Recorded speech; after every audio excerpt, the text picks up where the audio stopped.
যারা ID card print ready কোনো tools খুঁজছেন তারা ভিজিট করতে পারেন img.labs.pd। এই সাইটে ভিজিট করার পর আপনারা দেখতে পারবেন আরও কয়েকটি অপশন পাবেন: স্টুডিও, ফটো রিসাইজ করা বা কনভার্ট করা আপনার ওআইপিতে বা জেপিজি বা পিএনজিতে, এছাড়া মার্জ করা, কুইক ফিল্টার অ্যাড করা, ফটো কার্ড প্রস্তুত করা, এছাড়া পিডিএফ থেকে আপনারা ইমেজে কনভার্ট করতে পারবেন।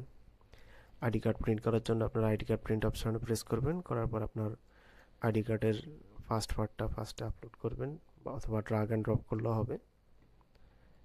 এরপর আপনারা কার্ডের কর্নারগুলো সিলেক্ট করে কনফার্ম বাটনে প্রেস করবেন। ব্যাক পার্ট আপনি চাইলেও ব্যাক পার্ট সংযুক্ত করতে পারেন অথবা স্কিপ করে যেতে পারেন অপশনটি যদি ব্যাক পার্ট না থাকে কার্ডের। এরপর আপনারা প্রিন্ট নাওতে প্রেস করলে এটি প্রিন্ট রেডি হয়ে যাবে। এছাড়াও আপনার পেজ লেআউট অপশনের মাধ্যমেও সহজে প্রিন্ট করতে পারবেন। শুধু আইডি কার্ডের দুটা পার্ট ড্রাগ অ্যান্ড ড্রপ করে আপনার পেজের উপরে দিবেন। এরপর আপনি এই পজিশনটা সেট করে জাস্ট প্রিন্টে প্রেস করবেন। প্রিন্টে প্রেস করার পর এটি প্রিন্ট রেডি হয়ে যাবে। এছাড়া আপনারা অন্যান্য অপশানগুলো ট্রাই করতে পারেন এই সাইট থেকে। ধন্যবাদ।